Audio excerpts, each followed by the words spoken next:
Welcome to Risking Enchantment, a podcast about art, beauty, and the Catholic faith. Hosted by Rachel Sherlock.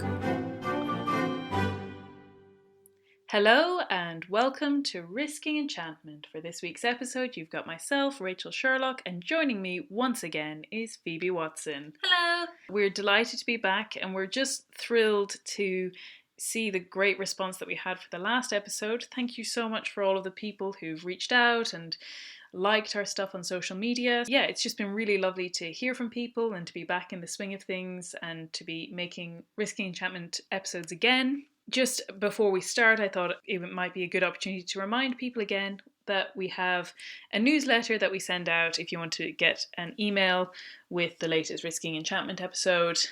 Maybe in the coming months, some extra information and tidbits. We'll see what I can make happen. But also to just follow us on social media. I'm making a big effort to post even more and to interact even more online. So if you follow us at Risking Enchantment Podcast and to join the newsletter, visit www.rachelsherlock.com/podcast. And at the bottom of the page, there's a really nice, simple subscription form to fill in. And we'll just send you a nice email whenever we have a new episode, such as this episode. But now that we have closed out our business from the last episode, which was all about feasting, we are now thoroughly ready to enter into Lent. Isn't that right, Phoebe? Oh, it is. And I think we're not alone in feeling like this is a very Lenty Lent this year. We've had to give up a lot of stuff already, and we've been giving it up for a long time. But maybe I'm just speaking for myself, but there was a sense for me that it was actually nice to enter into Lent and to consciously give things up and to consciously enter into this time of reflection and drawing closer to God and just taking that time. So I'm actually kind of pleased to be in this season. Yeah, it's nice to have a different season as well. Mm-hmm. Go into. It breaks up the year. You need it. So yeah, we were thinking about what would be a good Lenten topic to talk about.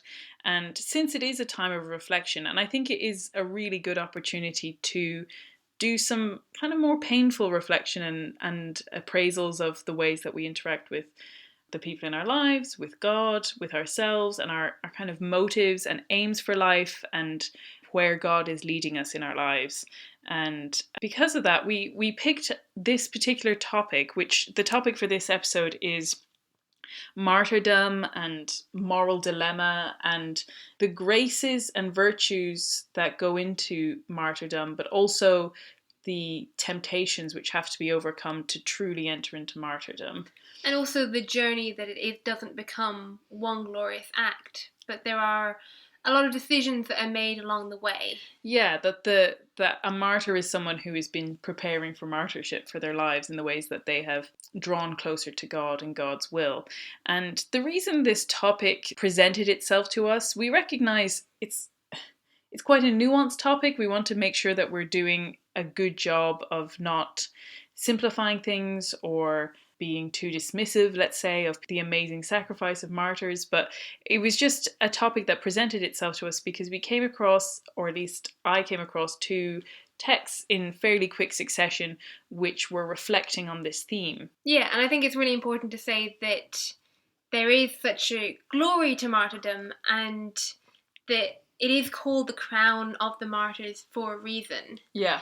But some of what we want to talk about in this episode is, like the nuances behind that and some of the oversimplification that can go on.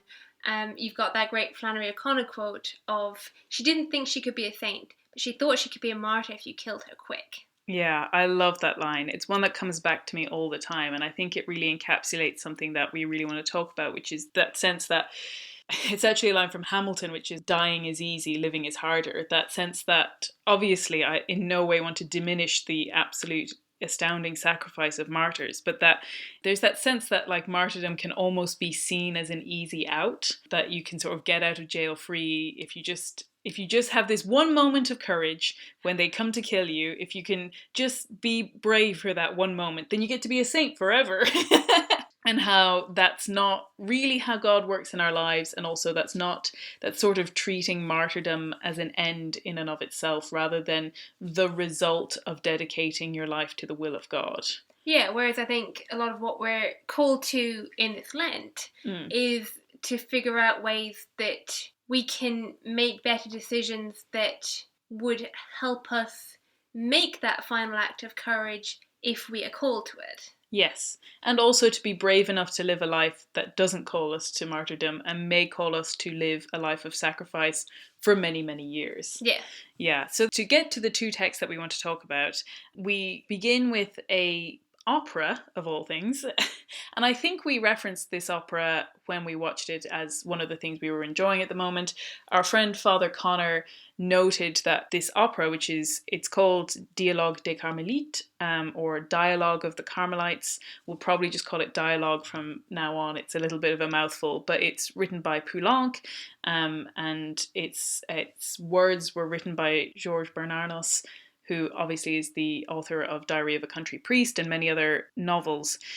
And this opera, as you can guess from the title, is centered on the martyr story. It's the martyrs of Compiègne, who were a group of Carmelite nuns who were guillotined about 10 days before the execution of Robespierre, so coming at the very end of the French Revolution. And so this opera was being shown, the Met Opera, I think I've mentioned this as well, that they are doing sort of 24-hour screenings. So if you catch them on any kind of given night of the week, you can check out which opera that they're showing. So our friend Father Connor organised an online group viewing of this opera, and it was one of those things where you look at an opera, it's 3 hours long, and for us it was being shown in the middle of the day, and you're like, are we really going to miss a whole day's sunlight on this opera? A whole Saturday afternoon in winter. Yeah. But we did, and it was great. Mm-hmm. Yeah, it was really, really powerful. There's a couple of different recordings of it, and I think it was one of the newest recordings of it. It was really powerful, and it was a beautiful reflection on martyrdom and the history around that moment. And what it means to live out a virtuous life before that. Yeah, exactly. And then the second text is Murder in the Cathedral by T.S. Eliot, which is... Oh, Rachel's talking about T.S. Eliot. What a surprise! I know. Yeah, I know, it's a bit of a cliche for me, and I think I've mentioned this as well before, which is that my dad always quotes the line when we're coming to winter of golden October declines into sombre November, and the apples were gathered and stored, and the land became brown sharp points of death in a waste of water and mud. And this is a line that's been rattling around in my head for years and years because my dad loves it so much, and I finally took the time to read it cover to cover, and again was not disappointed, had a really wonderful experience. And of course the play is about the martyrdom of St. Thomas Becket, and so again provides this really human and nuanced and complex insight into the mind of a person in the run up to their martyrdom. Yeah, it's also written in like semi-poetry form in a play. Yeah. Which is really interesting and really, really beautiful. Yeah, absolutely. And I thought this was my one chance to get Phoebe to read a T.S. Eliot work. Well, she succeeded. I really, really enjoyed it. It was so good. Yeah. And really profound. I wasn't expecting that. Yeah, I don't think it's really what you expect from... If you know T.S. Eliot as like a fairly dense, poetic writer that needs a lot of parsing when you're reading them, and that sort of modernist poetry style, which has a lot of intertextual references. I don't think that's quite what, like, Murder in the Cathedral is not quite what you expect. It is a much more straightforward, self-contained text. Yeah, I will say the notes in the copy that Rachel gave me were very useful to just kind of figure out some of the references and some of the history, particularly because you don't have the actual play setting to give you the context otherwise. Yeah, absolutely. My edition is a Faber edition, so I expect that those notes are still accessible to people. But I think it's just, in terms of being a single unit of story and one that's not too oblique in the way that it tries to approach a topic, it is telling a story in a very, like, relatively straightforward way. Pretty much, yeah. I think it's a really great starting point for T.S. Eliot. And so, yeah, these two texts, St. Thomas Becket and The Martyrs of Compiègne, just offer these really nuanced looks at what it takes to be a martyr, and how it isn't just the case of, I couldn't be a saint, but I could be a martyr if they killed me quick. Like, yeah, and I think we could also go the other way and think that the glory of martyrdom is so far away from us that we can never achieve it. Yeah. And I think these both kind of really put it in its context between those two extremes. Yeah, absolutely. And I think that comes into the oversimplification that we mentioned a little bit earlier. I think in a world that is, I think, constantly grasping for meaning, I think there's also a slight danger in kind of over-romancing martyrdom in terms of being so ready to kind of wish that you had the opportunity to lay your life down in this very dramatic, violent fashion that would go down in history, you know? And therefore overlook what you are being called to sacrifice. Yeah, absolutely. And I think this is not to say that none of us will be called to martyrdom. And I am very aware that still today there are Christians and Catholics throughout the world who do face this as a very literal reality. And I would never want to undermine that. But that equally, most of us will not be called to martyrdom. And how do we approach obeying God's will in a way that is neither afraid of martyrdom, but also not afraid of living so much that you would prefer martyrdom? Yeah, I think we'll come to it a bit later, but there's a really important point in the dialogue that points out that martyrdom is a reward and something that's given, which is also actually discussed in Murder in the Cathedral, that it's something that's given, not something that can be sought after for its own sake. Yeah. And so I think it is relevant to our modern day. I think when we're looking at how to lay our lives down for Christ, how to commit to a cause in a very real way, and how to live out the call to die to self on a regular basis. So I think what we'll do is we'll give a slight, I know we've kind of named and given like an insight into both of the texts, but I think what we'll do is offer a summary. We did discuss this before about whether there's a need for like spoiler alerts. I think the fact that they're both performance related texts means that knowing the story is not experiencing the story. Yeah, you actually have to know the story of St. Thomas Becket to understand the play. Yeah. Rather than the other way around. Yeah, I think so. So I think we're just going to be going and giving a full overview of both texts. And hopefully, I don't know whether there's that many people putting on performances in Murder in the Cathedral. It would be amazing if there were. If you find any, send us a link.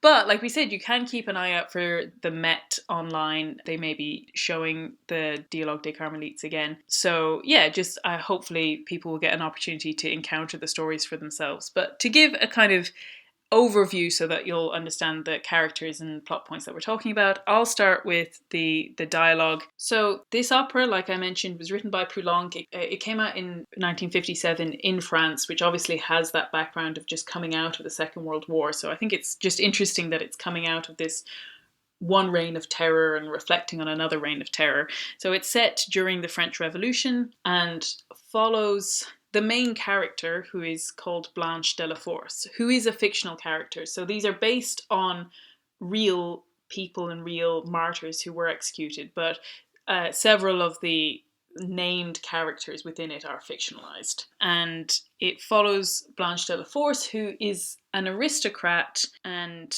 a beautiful young woman, but who is very afraid of the world, and I think particularly in the context of the revolution, but I think in general is just very timid and fearful of the world.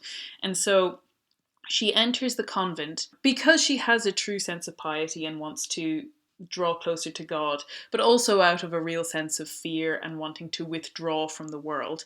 And the first act kind of centers on her interview with the Mother Superior and her entering into the convent. And at the end of Act 1, the Mother Superior, who is this character of great piety and a very clear-thinking religious figure in this community of nuns, and Blanche is called to her deathbed as she is dying and witnesses what is quite a traumatizing death. The Mother Superior essentially experiences this dark night of the soul as she is dying. She feels abandoned by God. I believe she even blasphemes. It's a very difficult and painful death for someone who has lived a very religious and pious life. And there is that real sense of the people who witness to it being very shaken by this. But it's followed by a reflection by one of the other nuns, Sister Constance, who she's always talking martyrdom. She really wants to die.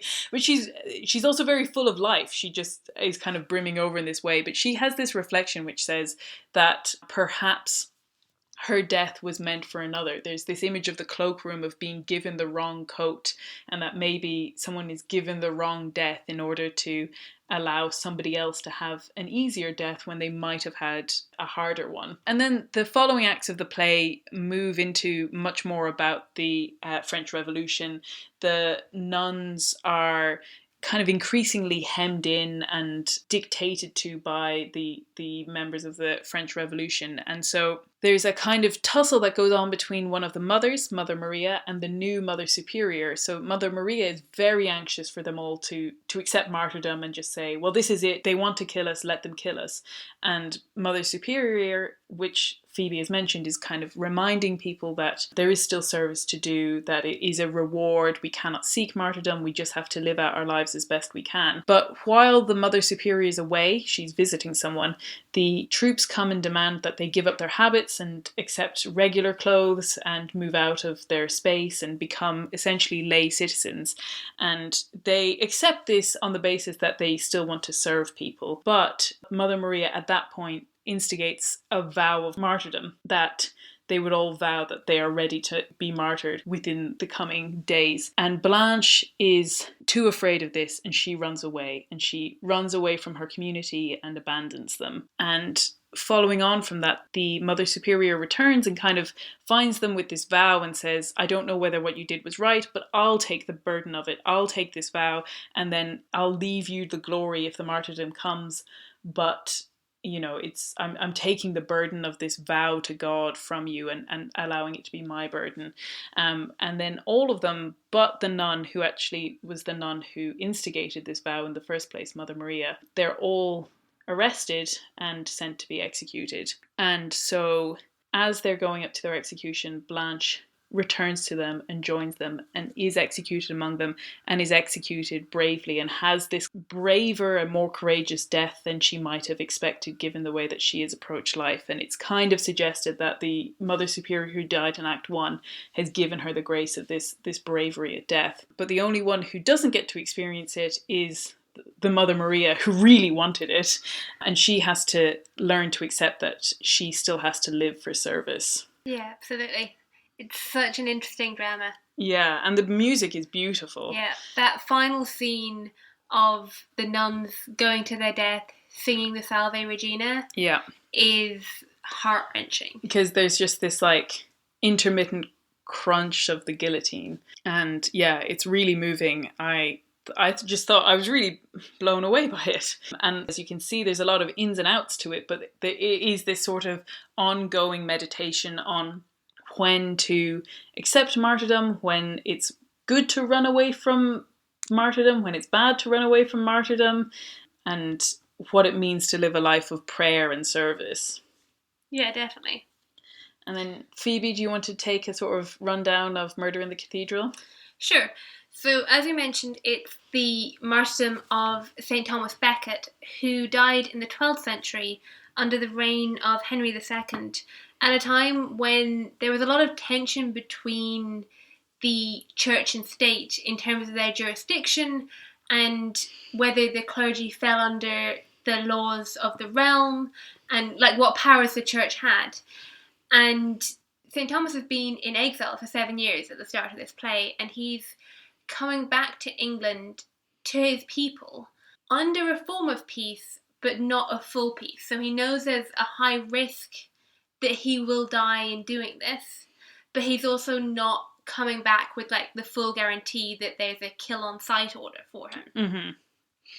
And there is also very much a sense that his people have been abandoned without him, and that he needs to go back to them, and that he's been away long enough and he's settled his affairs in preparation for this. Yeah. And then through the play, in the first act, he faces 4 tempters, and the 3 are the 3 temptations of Christ. of food, friendship, and power. Mm. But the fourth one is one that really takes him by surprise, which is the temptation to the glory of martyrdom. And it's kind of said that he's looking to be a glorious saint, and look at how much good you could do if you throw down your life for this, and you'll be remembered while the king will be forgotten, and all of your enemies will wilt in hell. Essentially.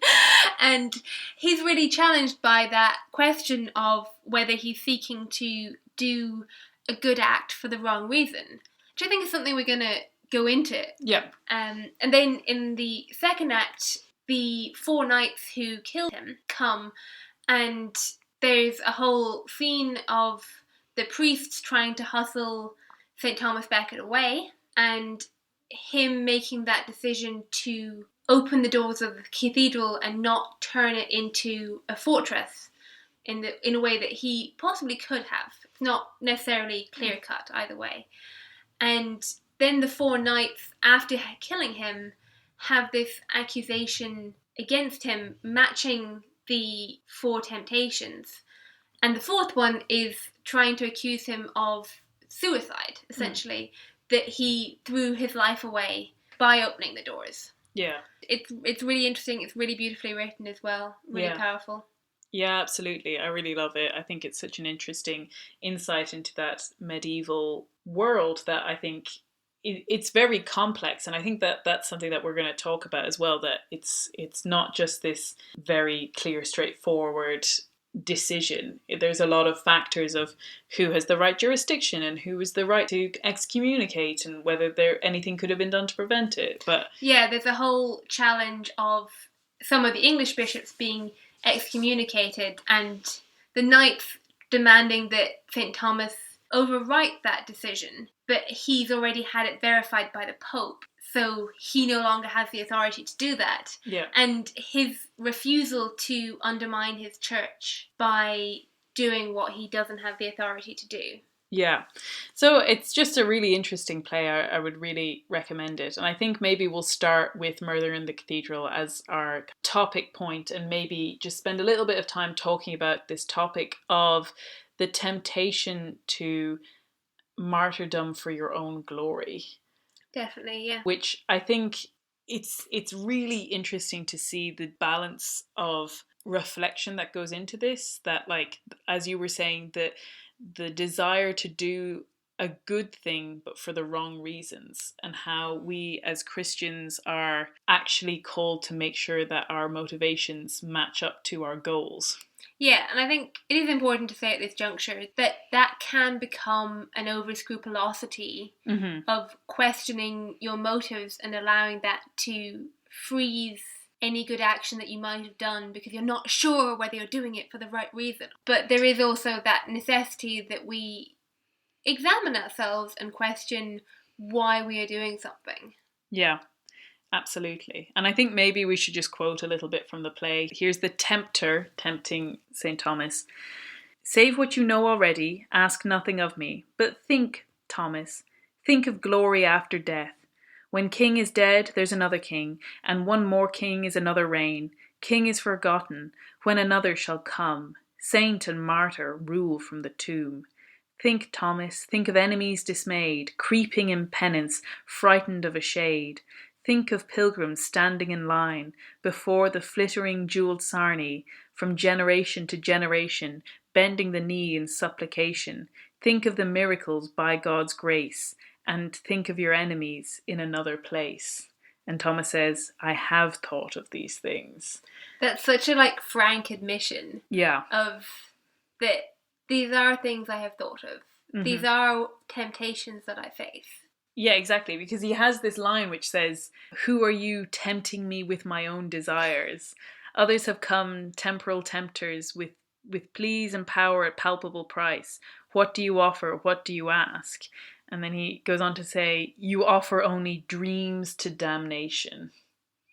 So good. I think he even brings up what you were saying about the real struggle that goes on in the soul to to find how to strike that right balance of motivation. Because I love the line he has, it's slightly earlier, but he says, "But what is there to do? What is left to be done?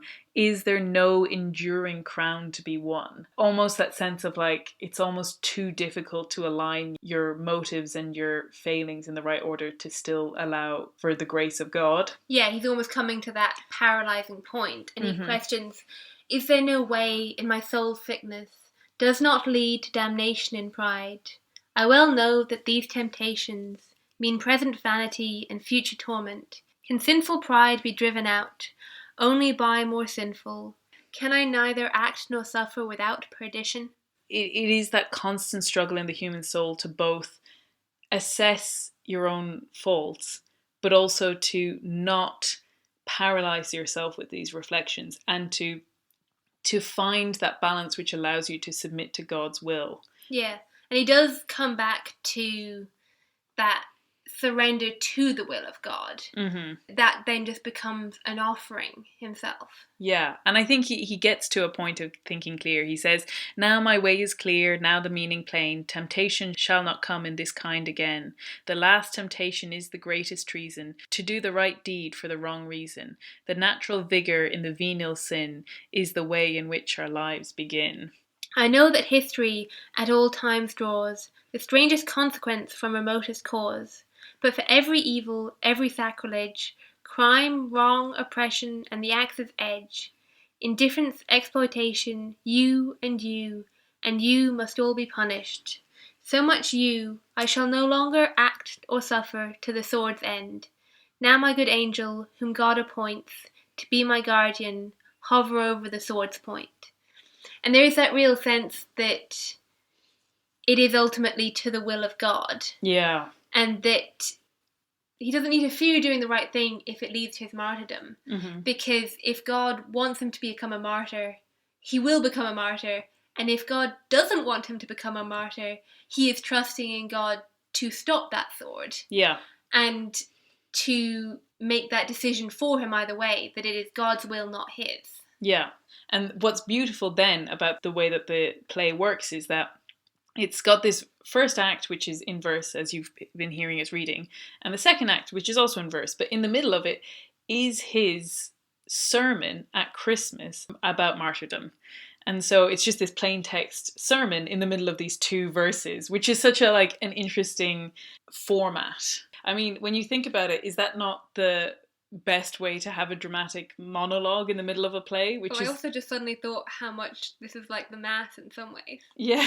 You've got the liturgy of the readings and the thought bit, and then the sermon, and then the actual action of the sacrifice. Yeah, that's beautiful. I love that. But yeah, he gets to have this dramatic monologue in the middle, which actually totally makes sense because he is a priest giving a sermon. So it says at the end, "It is never the design of man, for the true martyr is he who has become the instrument of God, who has lost his will in the will of God, and who no longer desires anything for himself, not even the glory of being a martyr." I think that's what's so key, is that it's not about our vanity, and it's not even about whether it's useful. And I think that is a slightly different aspect of Thomas's approach to martyrdom, which is that not only is he thinking of his own glory, but there is a part of him that's sort of calculating that this will probably work in the church's favor because there would be such an outrage about my martyrdom. That that sense of the human desire to strategize and to control and to produce a useful outcome. Kind of like the kamikaze pilots. Yeah, almost. And that's not within the Christian thinking. That's not how we should approach this. That it's not about whether it would be good for the church if we were martyred. Yeah, it's not about martyrdom being the most good that you can do, but about whether it is what you are called to do by God. Yeah. And rather given by God. And because God's plans are so much bigger and more interesting and more intricate than ours will ever be, the idea that our version of the plan would be God's version of the plan, That's a mistake we all make so often. All the time. And so even if you're letting go of your life enough to be used as a sort of bargaining chip for the church, that even in that you have to be aware of that it's not up to you whether your martyrdom is useful or even remembered, that like you don't know what God would do with that kind of grace. And so I just think it's such an interesting analysis of someone's mind, and it's so in some ways very uplifting, because obviously it ends with his martyrdom, but there is that sense of him being able to properly order his thoughts and his desires to God before it happens, and so enter into this martyrdom in a way that does give glory to God. Yeah, there is very much this sense in the second act that his way is clear and that he has dealt with these temptations, and by surrendering to the will of God, attained peace. Mm-hmm. In fact, he says, "We are not here to triumph by fighting, by stratagem, or by resistance, not to fight with beasts as men. We have only to conquer now by suffering. This is the easier victory." Yeah, absolutely. And I think the line before that of the church shall be open even to our enemies, open the door. Just to go back to that point of him opening the door, that the recognition that it's open to the enemies is his recognition of what the church should be, rather than his, oh, let them in, I want to die. He's respecting the space of the church, even though that ultimately leads to him being martyred within a church space, which is obviously such a sacrilege. It's such a really like insightful look at the ways that we think about our own role in the story of the Christian narrative, that we can almost be sort of too eager to claim for a name in the annals of history in a way that is not about wanting to encounter God. In terms of what you just said about sacrilege in the church, there's a really interesting line of that there is holy ground, and the sanctity shall not depart from it. Though armies trample over it, though sightseers come with guidebooks looking over it, from there the western seas gnaw at the coasts of Iona, to the depths in the desert, the prayer in forgotten places by the broken imperial column. From such ground springs that which forever renews the earth, though it is forever denied. Therefore, O God, we thank thee, who has given such blessing to Canterbury. And that's such a powerful illustration of his death renewing the earth, and by showing that renewal of the earth, it's the blood of the martyrs of the seed of the church. Yeah. And that element of him also giving his life for his people, that they might be called to greater holiness. Yeah, absolutely. And I think where we'll go from there is the final lines of the play really kind of shift in focus to how fear can actually restrict those. So it moves to, there's an amazing Greek chorus throughout the play, which is just such an interesting use of that chorus in a very different setting that you would normally expect. Because it's a chorus of old peasant women. But it says, "Forgive us, O Lord, we acknowledge ourselves as type of the common man, of the men and women who shut the door and sit by the fire, who fear the blessing of God, the loneliness of the night of God, the surrender required, the deprivation inflicted, who fear the injustice of men less than the justice of God, who fear the hand at the window, the fire in the thatch, the fist in the tavern, the push into the canal, less than we fear the love of God." That's such a powerful line, and the idea that we so easily run from God to men. Yeah. And how weak a decision that is. Yeah. Essentially. Yeah, pretty much. It's not a good one. Don't do it if you can help it. And I think that really brings us to the dialogue, which centres on this figure of Blanche de la Force, who is so paralysed by fear that she tries to enter into a vocation on the basis that she's too afraid to live in the world. And, you know, obviously there's a sense that she loves God and is trying to do his will, but she does admit freely that she is just too paralysed by fear to do anything else. She says, "I don't scorn the world, but I don't know how to live in such a strange and disturbing place. Physically, I can't bear the world's noise and agitation. If my nerves were less strained, you'd see what I'm capable of." And Yeah. there's that sense that her vocation is kind of her opting out and her wanting an easier path. Yeah, and the Mother Superior really challenges her on that. Mm-hmm. And questions, in the search for a heroic life, perhaps you search mistakenly for a certain way of living, one that makes it easy to be heroic, which places heroism in your hands. Yeah, and I think while this is more about the way that she approaches her vocation, I think it also applies to martyrdom in the sense that if we think of martyrdom as a single moment of courage, that it's like, all I have to do is grit my teeth for that one moment, and then heroism is just given to me and it's fine. And challenge to say that the heroic life is heroic because it isn't easy, and that all Christian life is a heroic life. Yeah, there's also this really important sense that she shouldn't be entering the convent just for protection. The Mother Superior says, "Our order is not a refuge. It does not protect us, my daughter. It is we who protect the order." Mm. And I think that's so important for the decisions made later on, that they're not clinging to their habits in a way that forces the issue of martyrdom. Yeah. But that they are seeking to protect their way of life by their actions. I think it also comes back to the fact that joining this cloistered convent, I think it's a little counterintuitive now, because for most of us we think of that as being such a difficult decision rather than being the easy decision.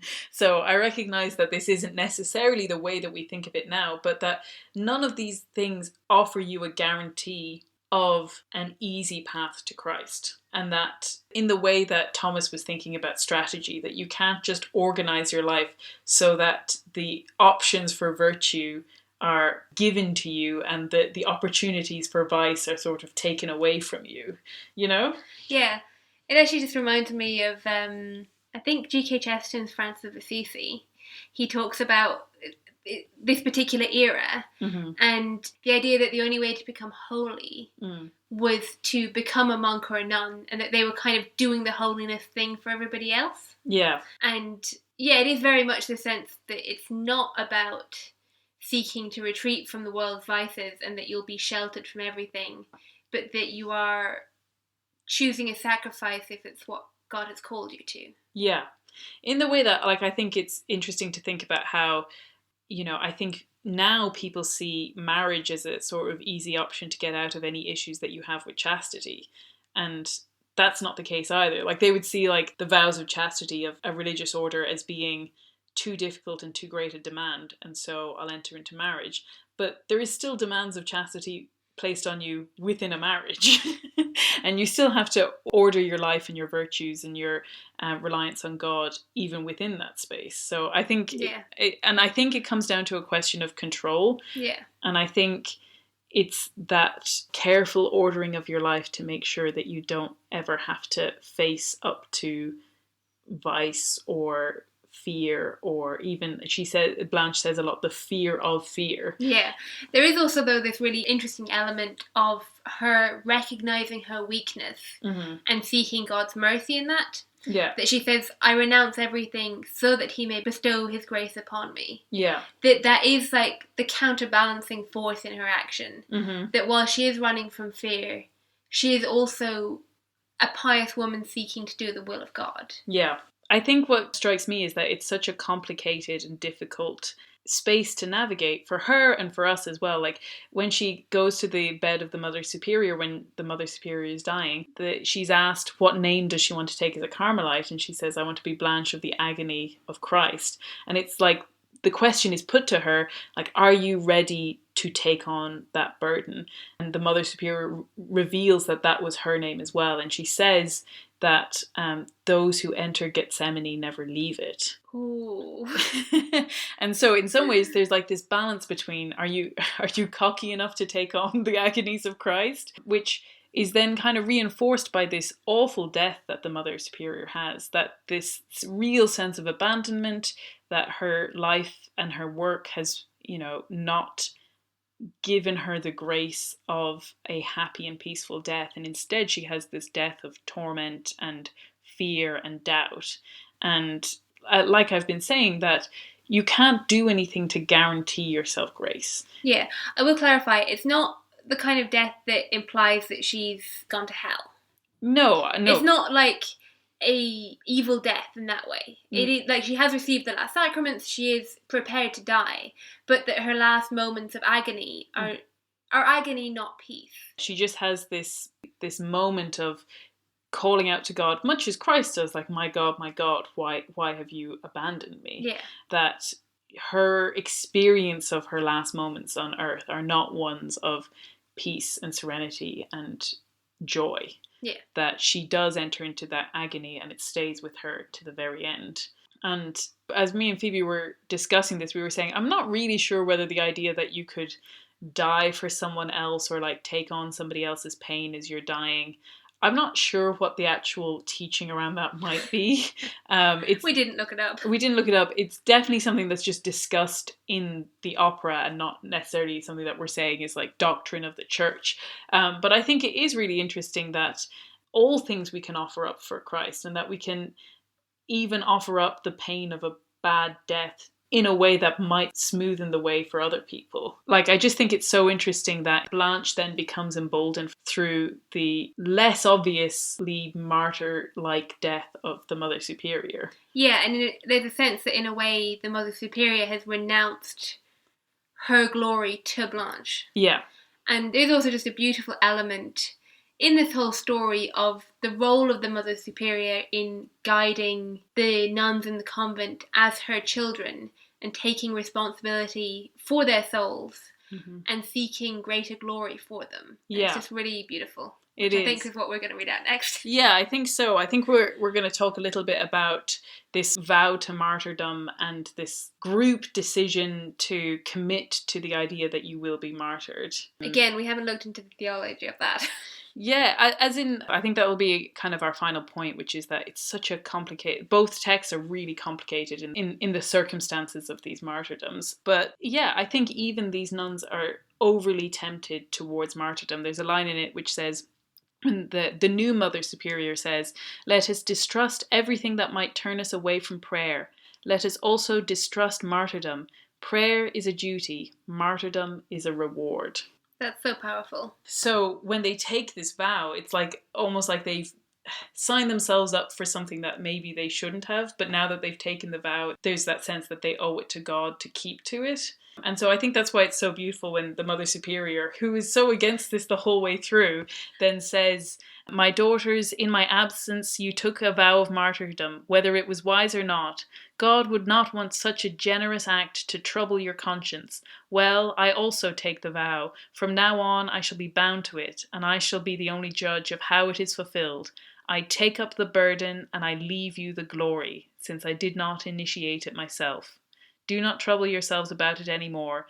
I have always been ready to answer for you in this world, and today I have no desire to avoid whatever may come. God chooses or sets aside as he pleases." That's so beautiful. Mm-hmm. Like, that, like, stepping up to the responsibility, but also that final line which echoes what we were saying of St. Thomas Becket, which is, God chooses or sets aside as he pleases. Yeah. And that it isn't always obvious to us which God has deemed the more valuable in that moment, to die for him or to live and serve on his behalf. Because you were saying that you wanted to talk about the character of the priest in this opera. Yeah, so with the whole revolution and them forcing the nuns to go back as lay people, they're also obviously persecuting the priests. And just before the soldiers come to the nuns, the priest comes to the nuns and says that he's had to set aside his cassock and will be going into hiding. And there is, again, for the priest, a sense there that he could hold on to his cassock and be martyred for it and achieve the glory that way. Mm-hmm. But he is instead choosing to go into hiding and to seek the good that can still be done in this life, which in the final act of the play, when the nuns are being martyred, there's this beautiful moment where their spiritual father is in the crowd, like at the front, tucked behind the soldiers, blessing each one of them as they go up to their death. Yeah. And that is the good that he can do for them. And he's not doing it in such a massively obvious way that he's also going to be grabbed and killed. Mm-hmm. But he is also taking that risk that if one of the guards noticed, he would be hauled in there and killed. Yeah. So it's really walking that line between doing the will of God as you see it, and while still not seeking martyrdom for its own sake. Yeah, absolutely. And I think we came across a quote from some of the early fathers of the church who told their more kind of zealous parishioners, do not go to the officers of the law and denounce yourself as Christians. There is this sense that there is obviously a balance to be had, which is to not deny Christ, as say Peter does, but also to not openly fling yourselves upon swords that you don't need to do. Yeah, like when we're talking about the nuns putting aside their habits or the priest putting aside his cassock, neither of them are being forced to renounce their vows in an immoral way. Yeah. It's not like the virgin martyrs being threatened with marriage when they've made a vow to God. Yeah. It's more to do with setting aside the trappings. Yeah. Which are still important. We love a nun in habit. Yeah. But there's a sense of what's worth dying for. Mm-hmm. And they're not being asked to commit sacrilege either. They're not being asked to stamp on the face of Christ. So there is that line of where you can go and hide, and that's what you're being called to do, and where you need to stand firm and renounce. Yeah, and I think that takes a huge amount of prayer that allows us to be in such a space to make those decisions.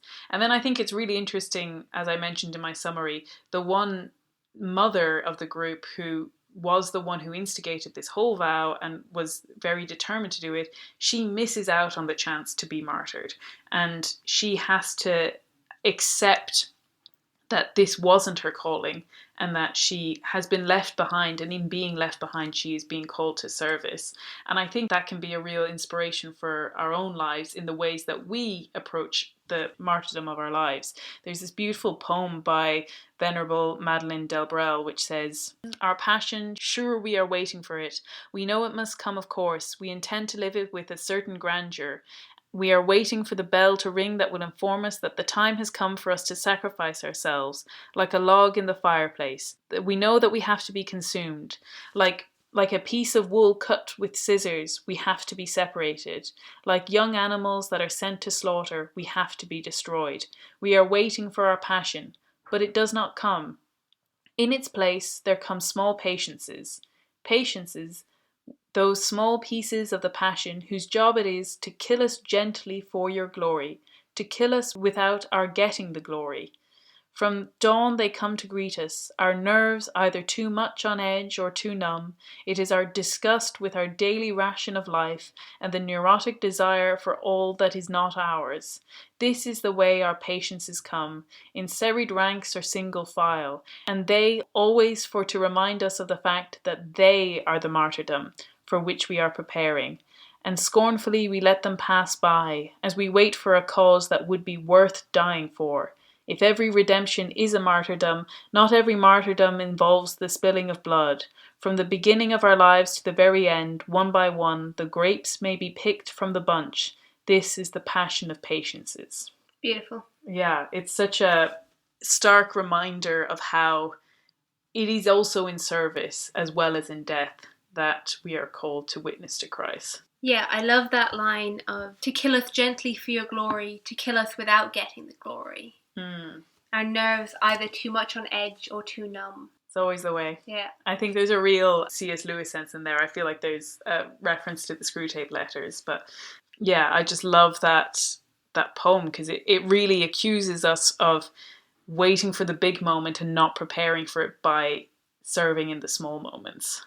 Definitely. And I think then maybe just to round up what we've been talking about, we're just going to talk a little bit about both of them together, which I don't know if you've noticed, both of these texts are quite complicated, and the motives for the martyrdom and the motives for various actions and decisions, they're not clear cut. They're not like say yes to God or no. It's often a choice between what looks, at the very least, what looks like two goods, and in some ways are often actually two goods. Yeah, there is a sense that holding on to our lives, like life is a good that we are given. Yeah. And we're not supposed to give it up wantonly. But that we can't live our lives in a way that we are too afraid to give up our lives. Exactly. I Chesterton. think Chesterton has a great... we've talked about this in the chivalry episode, which was, I think, about 2 years ago now, which is slightly frightening. But he says, courage is almost a contradiction in terms. It means a strong desire to live, taking the form of a readiness to die. He that will lose his life, the same shall save it. Is not a piece of mysticism for saints and heroes. It is a piece of everyday advice for sailors or mountaineers. A soldier, surrounded by enemies, if he is to cut his way out, needs to combine a strong desire for living with a strange carelessness about dying. He must not merely cling to life, for then he will be a coward and will not escape. He must not merely wait for death, for then he will be a suicide and will not escape. He must seek his life in a spirit of furious indifference to it. That's wonderful. It's definitely that sense that there is a greater good to be attained, and the greater good must be sought. Yeah. In serving Christ through life or death. Yeah.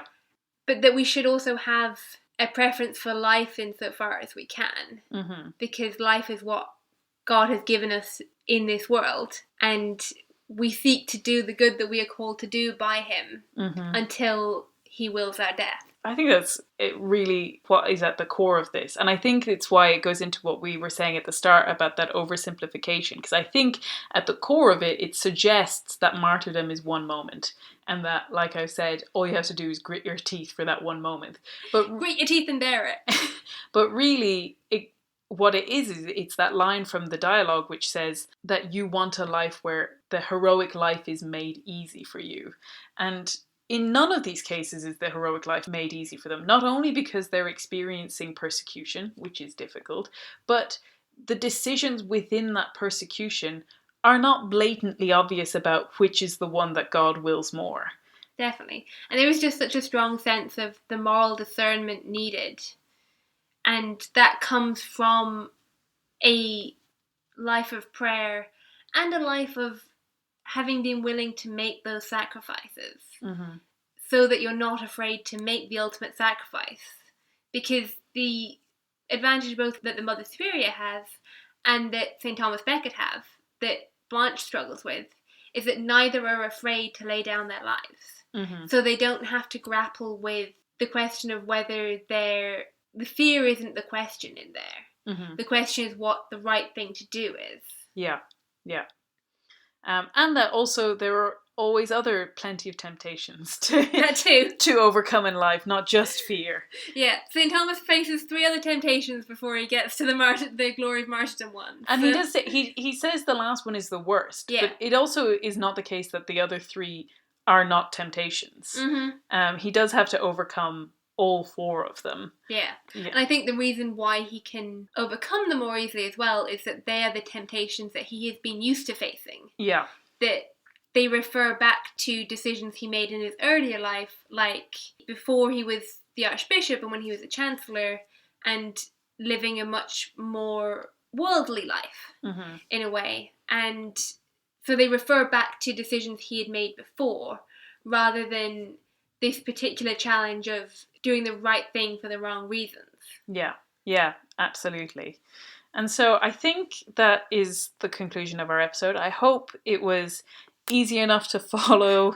I hope it was interesting. Like we said, it's quite a nuanced topic and not one that sort of automatically comes up when you think of like Catholic discussions. It's like I joked about the idea of this episode being titled Martyrdom, the easy option out, which I think is maybe a little too flippant in the face of the reality of martyrs, but I think is an important distinction to make in our lives, to remind ourselves at the very core to make sure that, first of all, that we are doing the right thing, but even when we are doing the right thing, to make sure we're doing it for the right reasons. And the right reason is always out of love of God. Yeah.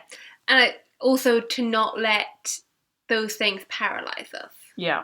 And so hopefully that's some fodder for Lenten reflections. We are thinking of you all, and we hope you have a very prayerful and fulfilling Lent. We will obviously be back during Lent, but given that we're recording this relatively at the start, it's just a good time to wish you all a very fruitful Lent, which is better word than happy. a happy Lent. Fruitful still feels a little contradiction in terms in that it's going into the desert. You go into the desert and then you find it's full of fruit. But anyway. And we also would say to remember some of the martyrs and look up some of their stories. They're great. Yeah, absolutely. I think I'll be posting some of them on the Instagram. So, yeah, I mean, if you want to reach out and tell us your favourite martyrs, especially maybe some of the ones that don't get as who don't get as much glory in our discussion of martyrs. And then other than that, I think the only thing left that we have to say is, what are you enjoying at the moment? So Phoebe, do you want to go? Yeah, I had a panic like 10 minutes ago that this question was coming up and I hadn't thought of an answer. One of the things I did really enjoy at the moment was the last episode of Risky Enchantment that I wasn't on. I don't listen to the ones that I'm on, which was the one that you did with Shane on a pilgrimage in paintings. And it's really inspired me to go back and look through all of those paintings of his that he's put together and to maybe do that as part of Lent. Yeah, that's great. You know, we did that for Advent, but Advent and Lent are... Advent was too chaotic. Advent, and, you know, they're kind of sister seasons in a way. So, yeah, I think it would be lovely to go back and look at those Tissot paintings and especially that journey throughout the Passion. Well, thank you for the thing that you're enjoying, being Risking Enchantment. That feels a little bit like nepotism, but we'll let it go. I will go with something that we've both been enjoying, which is a very silly and funny and not at all serious after recording a very serious podcast episode, which is a UK comedy series called Taskmaster, which is, it's been going for quite a few years now, but I've only recently gotten into it. But it essentially revolves around a group of comedians being set various silly tasks that they have to find sort of inventive or unusual ways of completing. All of the tasks are kind of off the wall or a little bit odd. It's genuinely hilarious. And yeah, you just get to follow them as they compete to win in these various silly tasks. And as far as I know, if you're in a country in which it's being broadcast, such as the UK, you can watch it on the All 4 demand, which is free. And if you're in a country where it isn't broadcast, it's even easier. It's just free on YouTube. So thankfully, because it's not broadcast here. Yeah, so we just get to watch it on YouTube. So, but as far as I know, it is fairly readily accessible online and largely for free. So I would really recommend it if when you're taking a break from your Lenten reflections and want to have a laugh or have a little bit of escapism. I would really recommend Taskmaster. It's been keeping us laughing throughout the last couple of weeks. So I think that's it. And we will talk to you again in another 2 weeks, please God. And thank you so much for listening. And as always, like we said at the start, reach out, let us know how you're finding the episodes, and keep well and God bless. Goodbye. Bye.